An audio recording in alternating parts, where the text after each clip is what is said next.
The junkyard stretched endlessly under a smog-choked sky, a graveyard of forgotten machines and discarded dreams.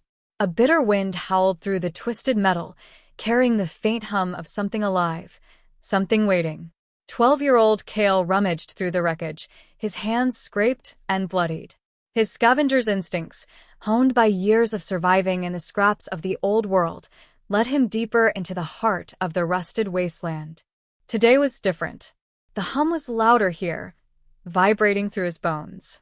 Beneath a pile of shattered steel beams, he saw it, a massive metallic frame, half-buried and covered in centuries of grime. Its form was humanoid, but its proportions were alien, almost divine. A faint, pulsing blue light emanated from its chest, growing stronger with each passing second. Cale's heart pounded as he reached out, brushing dirt and ash away from what appeared to be its face. Suddenly, the light flared, illuminating the junkyard in an otherworldly glow. Cale stumbled back, shielding his eyes as the machine's core came to life. Subject identified. A deep, mechanical voice boomed. The ground beneath Cale shook as the machine's massive hand twitched, then moved. Reboot sequence initiated. Systems operational. Cale could only stare in awe as the towering figure rose from its grave of junk. Its gaze turned skyward, and for a moment, the world seemed to hold its breath. Above, storm clouds gathered unnaturally fast, and the heavens rumbled with something more than thunder. Cale didn't know what he had awakened, but he knew one thing for certain. The gods would feel it. The light in the machine's chest burned brighter. Cale whispered to himself, This isn't just a machine. It's alive. And the heavens began to tremble. The world was no longer the one humanity had once known. Centuries ago, the gods descended from the heavens, claiming dominion over the earth. With their divine powers, they reshaped the land, the skies, and even the laws of nature. Mortals became nothing more than cogs in the machinery of their celestial empire, worshipping and working under the unyielding gaze of their rulers. Beneath the gods' gleaming cities, however, lay the forgotten remnants of humanity's golden age, the junkyards. These vast wastelands of rusted metal and decaying machines stretched for miles, the graveyards of a time when mortals dared to create wonders of their own. The gods had declared these relics forbidden, remnants of human arrogance that could not be allowed to rise again. Life in the junkyards was brutal. The humans who lived there were outcasts, scavenging through the scraps just to survive. Among them was Cale, a young orphan with dreams of escaping the endless grind of poverty. But dreams had no place in the junkyard, until the day Cale unearthed the weapon. The machine Cale discovered was more than a relic. It was a creation from the age of humans, a weapon designed not just to rival the gods, but to defy them. Its existence was a direct challenge to divine authority, a spark that could ignite a revolution. But awakening the weapon brought consequences. The gods, sensing the disturbance, unleashed their wrath. The stakes were clear. Cale and the weapon stood at the heart of a brewing war between the gods and humanity. The junkyard, once a place of forgotten debris, had become the epicenter of a conflict that could either free humanity or doom it forever. The heavens would never be the same again. It didn't take long for the gods to notice. The moment Cale activated the weapon, a ripple of energy shot through the heavens, disrupting the divine balance. From their celestial thrones, the gods peered down with disdain. To them, it was unthinkable, an artifact of mortal defiance, stirring to life in the shadow of their rule. The first conflict came swiftly. Divine enforcers, avatars of the gods' wrath, descended into the junkyard in a blaze of fire and lightning. Their mission was simple: destroy the weapon and erase any trace of its activation. Cale, caught in the chaos, barely escaped with his life as the ground exploded around him. The weapon, towering and powerful, did not retreat. Instead, it retaliated. With a single, devastating blast of energy, the weapon leveled the enforcers, their celestial forms shattering like glass. The junkyard fell silent as Cale stared in disbelief. This was no ordinary machine. It was a force capable of challenging even the gods. But the victory was short-lived. Word of the weapon spread, and fear gripped humanity. Many saw it as a harbinger of doom, a tool that would provoke the gods into annihilating what remained of the mortal world. Others, however, saw hope, a chance to finally break free from divine oppression. Kale found himself caught between these factions. As he struggled to understand the machine's purpose, he faced betrayal from those who feared it and desperate pleas from those who believed in its power. Meanwhile, the gods, enraged by their enforcer's defeat, prepared to unleash their full might. The conflict wasn't just about the weapon, it was about what it represented, the rekindling of humanity's defiance. And as Kale realized, defiance always came at a cost. Event 1. The Siege of Ironspire. Situation: the gods, determined to eliminate the threat, ordered a siege on Ironspire, a city near the Junkyard that harbored Kale and the weapon. The divine forces unleashed firestorms and celestial guardians to raze the city to the ground. Human response: Kale, with the weapon at his side, led the city's defense. Though outnumbered and outmatched, the weapon adapted to the gods' attacks, absorbing their energy and repurposing it. For the first time in history, mortals held their ground against the divine.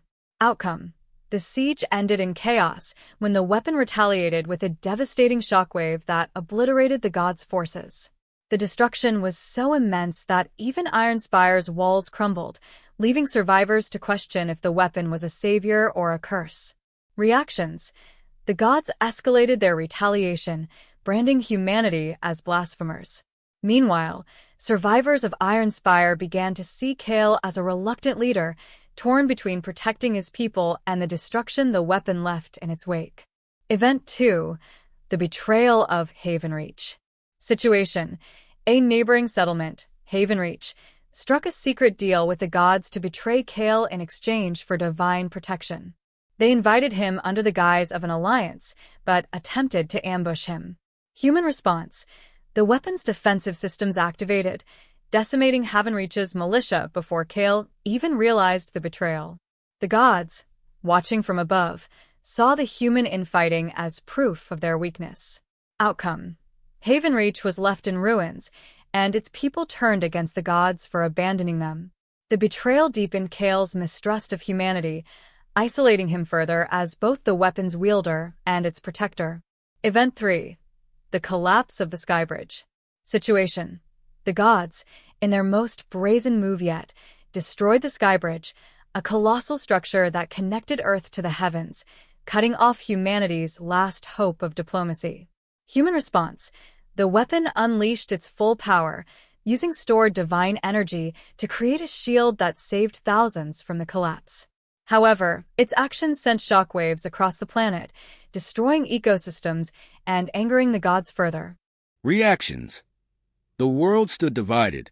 Some hailed the weapon as a symbol of hope, while others feared it would bring total annihilation.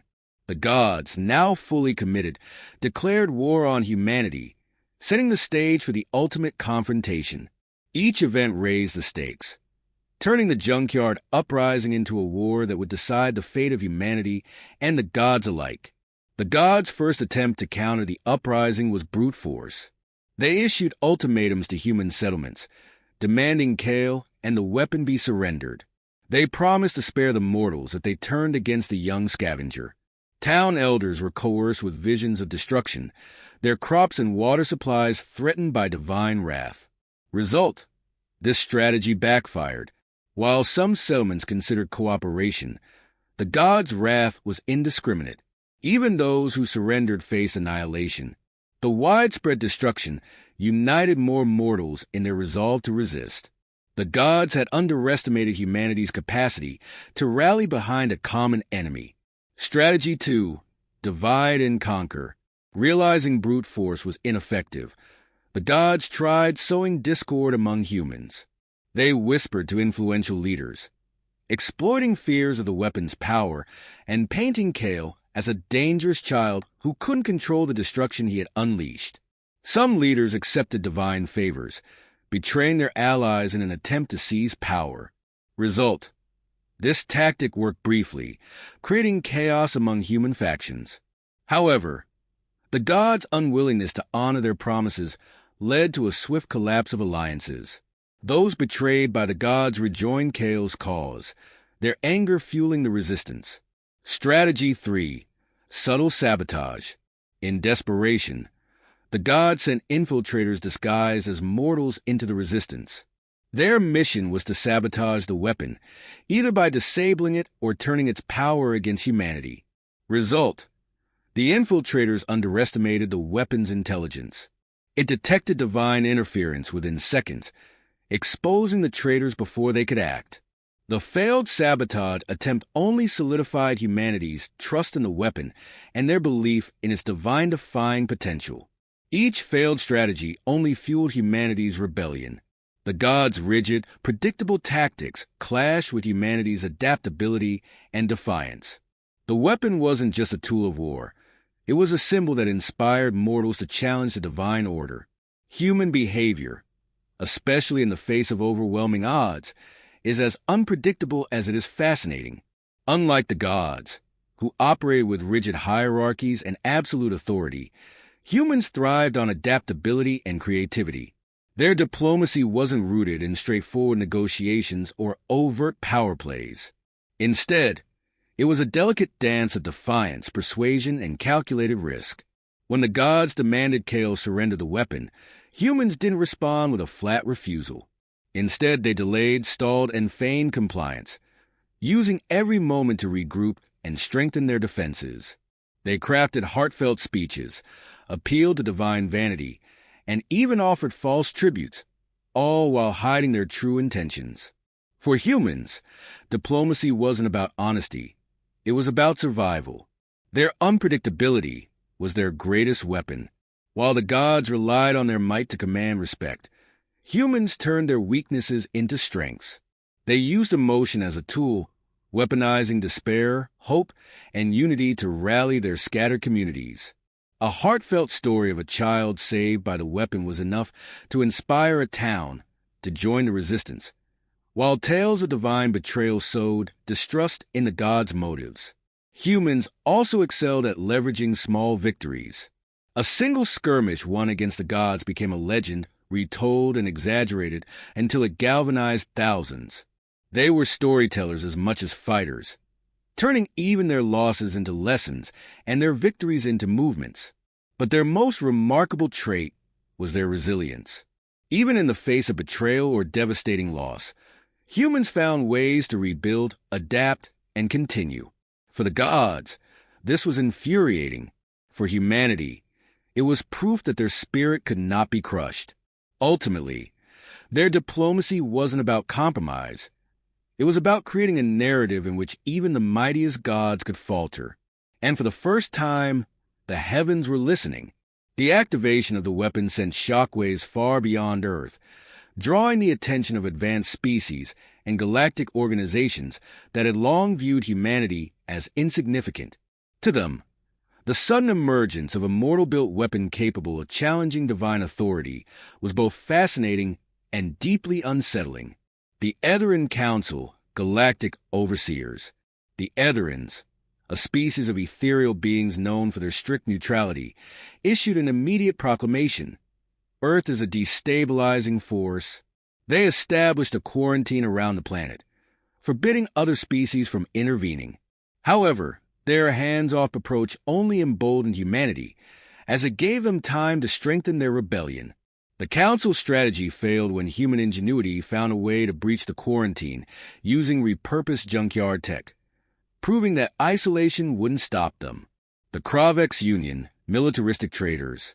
The Kravex, a warlike species with an eye for profit, saw the weapon as an opportunity. They secretly approached Kale, offering advanced technologies in exchange for a share of Earth's resources after the rebellion.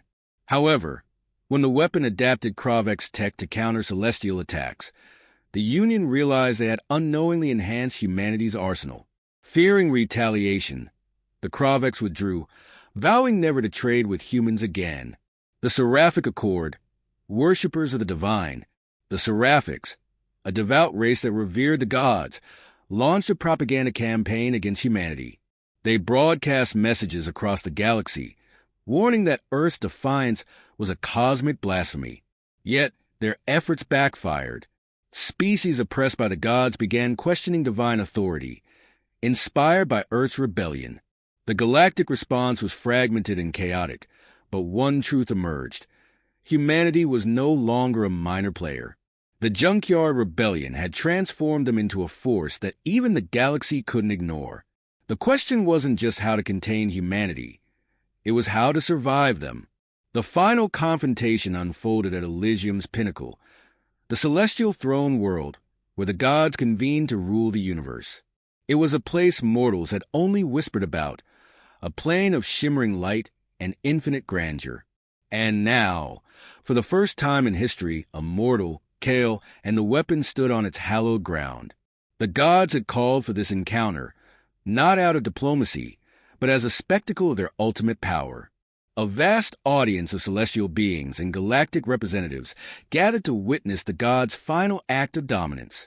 The skies blazed with energy, and the divine council proclaimed their decree. The weapon must be destroyed, and humanity must submit or face annihilation. Kale stepped forward, dwarfed by the towering gods. But it wasn't fear that guided him. It was resolve. The weapon, glowing with an energy that rivaled the divine, projected images of Earth's history, the gods' oppression, humanity's resilience, and the spark of defiance that had led to this moment. "Enough of your decrees," Kale said, his voice steady despite the divine audience. "You rule through fear and arrogance, but you have forgotten the strength of those you oppress. We are not here to bow. We are here to remind you of what you've tried to erase. The power of hope." The gods unleashed their fury. Bolts of divine energy rained down, but the weapon absorbed them, growing stronger with every strike. As the battle raged, cracks began to form in the very fabric of Elysium, and the gods faltered, their unity unraveling. Then, in a final blinding surge, the weapon released all its stored energy, not as an attack, but as a beacon. Its light spread across the universe, forcing every being to witness the truth. The gods were not invincible, and mortals had the power to rise. The heavens shook, and for the first time, the gods fell silent. The heavens no longer shone as they once did. The gods, once unyielding and absolute, had been humbled. Their celestial cities lay fractured, their thrones no longer symbols of eternal power. Humanity's rebellion, ignited by a forgotten weapon in a junkyard, had shaken the very foundations of divine rule. But this victory came with a heavy cost. Earth was forever changed. The weapon, though victorious, had drained its energy in the final confrontation, falling silent in the aftermath. Kale, once a scavenger, now carried the weight of his world's future on his shoulders. Humanity had proved its strength, but in doing so, it had painted a target on its back. Across the galaxy, whispers of Earth's defiance spread like wildfire, inspiring some while terrifying others. The gods retreated, but their silence was ominous. Could beings that once ruled with unquestionable authority truly accept their defeat? Or were they merely waiting, biding their time for a resurgence? For humanity, the lesson was clear. Power came with responsibility. The weapon was not just a tool of liberation, but a reminder of the thin line between heroism and destruction.